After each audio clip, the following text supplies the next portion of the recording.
গাজীপুরের টঙ্গীতে কেমিক্যাল কারখানায় লাগা আগুন নেভাতে গিয়ে দগ্ধ 5 জনের মধ্যে 4 জনের অবস্থায় আশঙ্কাজনক। দগ্ধদের মধ্যে 4 জন ফায়ার সার্ভিস কর্মী এবং 1 জন দোকান কর্মচারী। আগুনে দগ্ধদের চিকিৎসায় সব ধরনের সহায়তা দেওয়ার কথা জানিয়েছে ফায়ার সার্ভিস।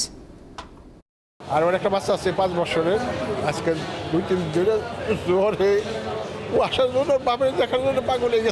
আগুন নেভাতে গিয়ে দগ্ধ মেয়ের জামাতার অবস্থা জানতে গিয়ে এভাবেই কান্নায় ভেঙে পড়েন শ্বশুর শফিকুল আলম। তার জামাতা জান্নাতুল নাইমের শরীরের 42% দগ্ধ হয়েছে। গাজীপুরের টঙ্গীতে কেমিক্যাল কারখানায় লাগা আগুন নেভাতে গিয়ে জান্নাতুল নাইম ছাড়াও ফায়ার সার্ভিসের আরও 3 কর্মী দগ্ধ হয়েছেন। এছাড়া একজন দোকান কর্মচারীর শরীরের 95% দগ্ধ হয়েছে। তাকে ঢাকা মেডিকেলের বার্ন ইউনিট এবং অন্যদের জাতীয় বার্ন ও প্লাস্টিক সার্জারি ইনস্টিটিউটে চিকিৎসা দেওয়া হচ্ছে।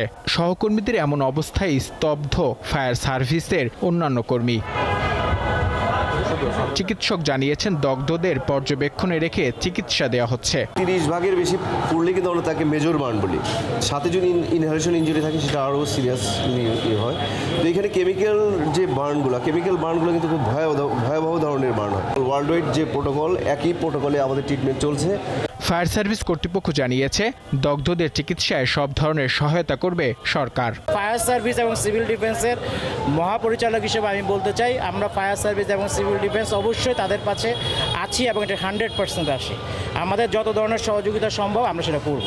তিনি জানান কী কারণে অগ্নিকাণ্ডের ঘটনা ঘটেছে তা তদন্তের পর জানা যাবে। নূর আলম, দীপ্ত সংবাদ, ঢাকা।